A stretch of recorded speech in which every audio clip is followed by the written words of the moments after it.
କିଛି ଚାଷ ବାସ ବିଷୟରେ ଜାଣିନି। ପିଓରଲି ବାପାଙ୍କୁ ଡେଡିକେଟେଡ। ଭାଇ ଆମର ଟିକେ ଅଣ୍ଟା କଣ ହେଇଗଲା, ସେଥିପାଇଁ ବାପା ସେପଟରୁ ଆଣିକି ଆସୁଛନ୍ତି ପାଣି। ଫାଇନାଲି ସାହସ କରିକି ସେଟା ବନେଇଛି। ଜନ୍ମ ପାଣି ଏଟାକୁ କୁହାଯାଏ।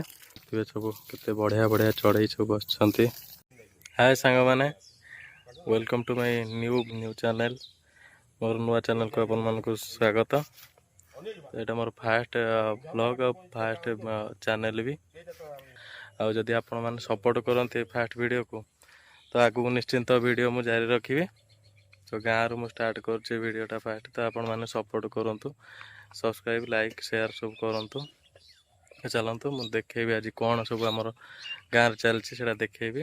ବାପା, ବୋଉ, ଭାଇ ସମସ୍ତେ ଅଛନ୍ତି। ଚାଲନ୍ତୁ ଦେଖିବା କ'ଣ ଆଜି ଚାଲିଛି। ମୁଁ ବି ତାଙ୍କ ସହିତ ସାମିଲ ଅଛି। ଚାଲନ୍ତୁ ପଚାରିବା ଫାଷ୍ଟ ଭାଇକୁ। ଭାଇ ଏଠି ବସିକି ତାର ଲଗେଇ ଚାଲିଛି। କ'ଣ ଲଗଉଛୁ ଭାଇ? କ'ଣ ଲଗଉଛୁ? ଫୁଲକୋବି। କେତେ ଗ୍ୟାପରେ ଲାଗୁଛି ସେଗୁଡା ସବୁ? 6 ଇଞ୍ଚରୁ 8 ଇଞ୍ଚ। କିଛି ଚାଷ ବାସ ବିଷୟରେ ଜାଣିନି। ସେ 6 ଇଞ୍ଚ ଗୋଟେ ମାପିକି ଲଗଉଛୁ ନା ସେମିତି ଲଗଉଛୁ?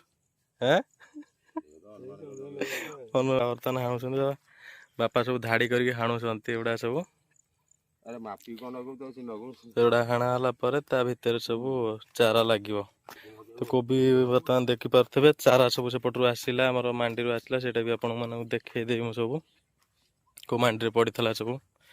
ଏପଟରେ ଆପଣ ଦେଖିପାରୁଥିବେ ଆମର ପୋଟଳ ଲାଗିଛି ସବୁ, ବେଡ଼ରେ ପୋଟଳ ଲାଗିଛି। ସେପଟରେ ଜହ୍ନି ଲାଗିଛି ବି। ପୋଟଳ ତ ଏବେ ଟିକେ ଫଳ କମି ଯାଇଛି, ତଥାପି ଫଳ ଗୋଟେ ଗୋଟେ ଅଛି, ଆପଣ ଦେଖିପାରୁଥିବେ ସବୁ ଫଳିଛି। କାହିଁକିନା ଆସ୍ତେ ଆସ୍ତେ ବର୍ଷା ଋତୁ ଛାଡ଼ି ଆସିଲେ, ଶୀତ ଯେତେ ଆସିବ ପୋଟଳ କମିଯିବ। ତ ଏପଟରେ ଆମର ଗେଣ୍ଡୁ, କୁସୁମ ବି ଲାଗିଛି ସବୁ, ଫୁଲ ହେଲାଣି। ଏଇଟା ଶୀତ ଦିନକୁ ଆହୁରି ବହୁତ ଫୁଟିବ କୁସୁମ ଫୁଲ। ଏପଟରେ ଧାନ ହେଇଛି, ଚାରିପଟରେ ଧାନ ବି ଅଛି। ତ ବୋଉ ବି ଆମକୁ ଆଜି ସାଥ ଦେଉଛି, ଆସିକି ଲଗଉଛି ଆମ ସହିତ। କାହିଁକିନା ବର୍ଷା ହେଉଥିଲା, ଜମା ବି ଲାଗିପାରୁନଥିଲା ଏଠି। ତ ଟିକେ ପାଗ ଦେଇଛି, ଗୋଟାଏ 2 ଦିନ ଖଣ୍ଡେ ପାଗ ଦେଇଛି। କାଦୁଆ ହେଉଛି, ତଥାପି ଲଗା ଚାଲିଛି। ଦେଖିଥିବେ ସିଏ ବି ଲଗଉଛି। ବୋଉ ଏ ଗ୍ୟାପ୍ ଆଉ ମେଣ୍ଟେନ୍ କର, ଗ୍ୟାପ୍ ମେଣ୍ଟେନ୍ କର। ଆଉ ଟିକେ ଛାଡ଼ିକି ଲଗା, ଆଉ ଟିକେ ଛାଡ଼ିକି ଲଗା।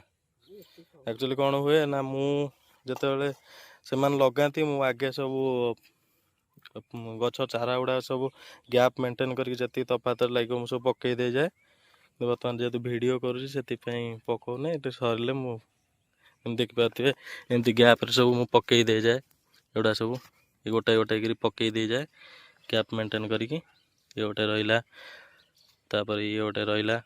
ଦେଖିପାରୁଥିବେ ଗ୍ୟାପ୍ ମେଣ୍ଟେନ୍ ହେଲା ସବୁ। ଆମର ଏଇ ଯେଉଁ ପଟାଳିରେ ଗୋଟେ ଗୋଟେ ଧାଡ଼ି ହେଇଛି, ସେଥିରେ ସବୁ 5ଟା ଲେଖାଏଁ ସବୁ ଧାଡ଼ିରେ 5ଟା ଲେଖାଏଁ ଲାଗେ।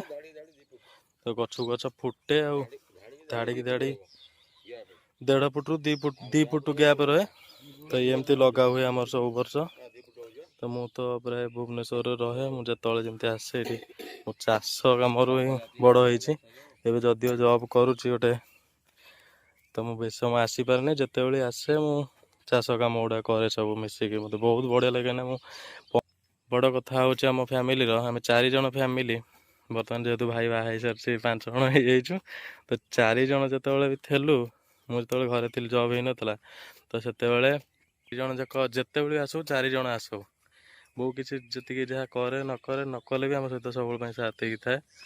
ଆଉ ବାପାଙ୍କର ମୋର ସବୁବେଳେ ପାଇଁ ପ୍ଲାନିଂ, ଆଉ କେମିତି କ'ଣ କେଉଁ ଫସଲଟା ହେବ, ଆଉ କ'ଣ କେତେବେଳେ ଲାଗିବ, କେମିତି ଲାଗିବ, ସେଗୁଡ଼ା ସବୁ। ଆଉ ବୋଉ ଆଉ ଭାଇ ତାକୁ ସେ ଏକ୍ଜିକ୍ୟୁଟ୍ କରନ୍ତି। ଏଇ ବାରିଟା ଆମର ସବୁଠୁ ଫେଭରେଟ୍ ବାରି, କାହିଁକିନା ଏଇଟା ଉଚ୍ଚା। ସେପଟୁ ବି ମୁଁ ଆଉ ଗୋଟେ ଥର ଆସିକି ଦେଖେଇବି। ସେପଟେ ଗୋଟେ ଡିହ ଅଛି, ଏଇଟା ବହୁତ ଉଚ୍ଚା। ଯେତେବେଳେ ଥିଲେ ଆମର ପାନ ବର୍ଜ ହେରିକା କରୁଥିଲେ ସବୁ ସେଥିରେ। ଆଉ ଧାନ, ସେପଟରେ ଧାନ ଜମି ସବୁ, ଖାଲ ଜମି ଗୁଡ଼ା ଧାନ ଆମର ସବୁ ହୁଏ। ଦେଖିପାରୁଥିବେ ପଛପଟରେ ମୋର ସବୁ ଧାନ ଜମି ରହିଲା। ତ ଏମିତି ସବୁ ଚାଲିଛି ଚାଷ। ଆମ ଜେଜେ ଯେତେବେଳେ ଥିଲେ, ସେ ମୁଁ ଯେଉଁଗୁଟା କହୁଛି କି ଡିହ, ସେଇଟା ବହୁତ ଉଚ୍ଚା। ସେଟାରେ କେବେ ବନ୍ୟା ହେଲେ, ଯାହା ହେଲେ, ସେତେବେଳେ କାଳେ, ମୁଁ ତ ବନ୍ୟା ଦେଖିନି, ତ ଯେତେବେଳେ ବି ବନ୍ୟା କାଳେ ହୁଏ, ବୋଉ ବାପା କୁହନ୍ତି କି ପାଣି ଜମା ବି ଉଠେନି। ତ ସେଥିପାଇଁ ଆମେ ଏଇ ଉପର ଜମିଟାକୁ ସବୁବେଳେ ପାଇଁକି ପ୍ରାୟୋରିଟି ଦେଉ। ଏଇଠି ଆମର ଚାଷବାସ ସବୁ ହୁଏ, ମୁଁ ବି ଦେଖୁଥିବେ ମୁଁ ଏଇ ଭିଡ଼ିଓ କରିବା ପୂର୍ବରୁ ହାଣୁଥିଲି ଏଗୁଡ଼ା ସବୁ ଫାଉଡ଼ା କୋଦାଳରେ। ତ ସେ କେମିତି ଝାଳ ସବୁ ହେଇଛି ମୋର ଦେଖିପାରୁଥିବେ। ତ କାଲି ମୁଁ ପଳେଇ ଯିବି, ମୋ ଜବ୍ ଅଛି କାଲି ପଳେଇ ଯିବି। ତ ସେଥିପାଇଁ ମୁଁ ଆଜି ଭାବିଲି ଗୋଟେ ଭିଡ଼ିଓଟା ଫାଷ୍ଟ ଭିଡ଼ିଓଟା ସୁଟିଂ କରିବି ବୋଲି କର୍ମକ୍ଷେତ୍ରରେ ତ ଟାଇମ୍ ମିଳୁନଥିଲା। ଆଉ ଇଚ୍ଛା ବି ଯଦି ହୁଏ ପୁଣି ନର୍ଭସ୍ ହେଇଯାଏ, କେବେ ବନେଇବା ଆଉ କେବେ ବନେଇବା ଆଉ କେବେ ବନେଇବା। ତ ଆଜି ଫାଇନାଲି ସାହସ କରିକି ସେଇଟା ବନେଇଛି। ଆଉ ହୋପ୍ କରୁଛି କି ଆପଣମାନେ ସବୁ ସପୋର୍ଟ କରିବେ। ମୁଁ ଯେହେତୁ ବାହାରେ ଜବ୍ କରୁଛି ତ ମୁଁ ଆସିପାରେ ନାହିଁ, ସେଗୁଡ଼ା ବି ମୁଁ କେତେବେଳେ ମୋ ଜବ୍ ଲାଇଫ୍ଟା ଦେଖେଇବି। ତ ଏଇଟା ନୂଆ ପ୍ରଥମ ଚ୍ୟାନେଲ୍, ପ୍ରଥମ ବ୍ଲଗ୍। ମୁଁ ସେଥିପାଇଁ ଚାଷୀ ପୁଅ ହିଁ ତା ନାଁ ଦେଇଛି, ଚାଷୀ ପୁଅ ବ୍ଲଗ୍। ତ ବାପାଙ୍କ ପିଓରଲି ବାପାଙ୍କୁ ଡେଡିକେଟେଡ଼, ବାପାଙ୍କ ପାଇଁ, ଯେମିତିକି ମୋ ବାପାଙ୍କ ଯୋଗୁଁ ବହୁତ ଆଗକୁ ପହଞ୍ଚି ସକ୍ସେସ୍ ହେଇଛି। ତ ବାପାଙ୍କ ପାଇଁ ଏ ଚ୍ୟାନେଲ୍ଟା ବନିଆ ହେଇଛି। ତ ଭାବୁଛି ଆପଣମାନେ ସପୋର୍ଟ ଦେବେ ଆଉ ଚ୍ୟାନେଲ୍ଟାକୁ ଗ୍ରୋ କରିବାକୁ ସାହାଯ୍ୟ କରିବେ, ଲାଇକ୍ ସେୟାର ସବସ୍କ୍ରାଇବ୍ କରିବେ। ଏବେ ମୁଁ ଟିକେ ସମୟ ପାଇଁ ଯାଉଛି ଚାରା ଲଗେଇବି। କୋଚାଇଁ ଗଲା, ଭାଇ ସେପଟରେ ଦେଖିପାରୁଥିବେ ଲଗେଇ ଚାଲିଛି, ବୋଉ ବି ଏପଟରେ ଲଗାଉଛି, ଘାସ ବାଛୁଛି। ତ ମୁଁ ବି ଯାଇକି ଟିକେ ତାଙ୍କ ସହିତ ସାମିଲ ହେବି। ଦେଖିପାରୁଥିବେ 2 ପଟାଳି ଆମର ଲାଗିଗଲାଣି, ଆଉ ଗୋଟେ ପଟାଳି ଲାଗିବ। ଭାଇ ଆମର ଟିକେ ଅଣ୍ଟା କଣ ହେଇଗଲା, ସେଥିପାଇଁ ଛିଡ଼ା ହେଇଗଲା। ବାପା ସେପଟରୁ ଆଣିକି ଆସୁଛନ୍ତି ପାଣି ମାଠିଆରେ। ଆମର ସେପଟରେ ଛୋଟ ପୋଖରୀ ଗୋଟେ ଅଛି, ଯେଉଁଟା ମାଛ ଆଗରୁ ଛଡ଼ା ହେଉଥିଲା, ଛଡ଼ା ହେଉନାହିଁ। ବାପା ଛୋଟ ଛୋଟ ମାଠିଆରେ ପାଣି ଆଣୁଛନ୍ତି, କାହିଁକିନା ଫାଷ୍ଟ ପାଣି ଯାହା ହେଲେ ଦିଆହେବ। ଯଦିଓ ମାଟିରେ ପତର ଅଛି, ଜନ୍ମ ପାଣି ଏଇଟାକୁ କୁହାଯାଏ, ଭାଇ କହିବା କଥା। ତ ଯାହା ହେଲେ ଟିକେ ପାଣି, ଅଳ୍ପ ଅଳ୍ପ ପାଣି ଦିଆହେବ, ଦେଖିପାରୁଥିବେ। ଏମିତି ଚାଲିଛି। ତାପରେ ମୁଁ କାଲି ପଳେଇ ଯିବି, ଆଉ ତ ଭିଡ଼ିଓ ଏପଟରେ ସୁଟିଂ ହେଇପାରିବନି। ତ ଯେତେବେଳେ ବି ଆସିବି, ସପ୍ତାହେ 2 ସପ୍ତାହ ପରେ ମୁଁ ଆସେ ଛୁଟି ମିଳିଲେ।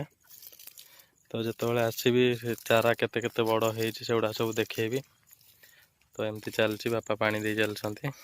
ଆଉ ଭାଇ ପୁଣି ଥରେ ବର୍ତ୍ତମାନ ଯାଉଛି ଚାରା ଆଣିବାକୁ। ଆମର ଯେଉଁ ଚାରା ପଡ଼ିଥିଲା ସୂର୍ଯ୍ୟାସ୍ତ ହେଉଛି, ତାର ଯାଇଛି, କେତେ ସୁନ୍ଦର ଦେଖାଯାଉଛି ସୂର୍ଯ୍ୟାସ୍ତ। ସେ ତାରରେ ଦେଖିପାରୁଥିବେ ସବୁ କେତେ ବଢ଼ିଆ ବଢ଼ିଆ ଚଢ଼େଇ ସବୁ ବସିଛନ୍ତି। ବହୁତ ମନୋରମ ଦୃଶ୍ୟ, ମୋତେ ବହୁତ ବଢ଼ିଆ ଲାଗେ ଏଗୁଡ଼ା ସବୁ ବୁଲିବାକୁ। ତ ଠିକ୍ ଅଛି ସାଙ୍ଗମାନେ, ସନ୍ଧ୍ୟା ହେଇ ଆସିଲାଣି। ମୁଁ ବି ତାଙ୍କୁ ଟିକେ କାମରେ ହେଲ୍ପ କରିବାର ଅଛି, ମୁଁ ତାଙ୍କୁ ଲଗେଇବାରେ ସାହାଯ୍ୟ କରିବି। ସନ୍ଧ୍ୟା ହେଇଯିବ, କାଲି ପଳେଇବି ଯିବି, କାଲିଠାରୁ ଆଉ ତାଙ୍କୁ ହେଲ୍ପ କରିହେବ ନାହିଁ। ତ ଠିକ୍ ଅଛି ସାଙ୍ଗମାନେ, ଆପଣ ଏ ଭିଡ଼ିଓଟାକୁ ସବୁ ଲାଇକ୍ ସେୟାର କରନ୍ତୁ, ଯେମିତିକି ବହୁତ ଲୋକଙ୍କ ପାଖରେ ପହଞ୍ଚୁ। ଆଉ ଯଦି ଆପଣଙ୍କର ଭଲ ପାଇବା ରହିଲା ତ ମୁଁ ଆଗକୁ କେମିତି ଭିଡ଼ିଓ କରିବି ଆପଣ ଦେଖିବେ। ଖାଲି ଚାଷ ନୁହଁ, ଆଉ ଯାହା ଲାଇଫଷ୍ଟାଇଲ୍ ମୋର ରହିଲା, ମୁଁ ବାହାରେ ଯେମିତି ରହୁଛି, ଯଦି ଲାଗିଲା ସପୋର୍ଟ ମିଳିଲା ତ ନିଶ୍ଚିନ୍ତ କରିବି। ତ ରହୁଛି, ନମସ୍କାର, ଜୟ ଜଗନ୍ନାଥ।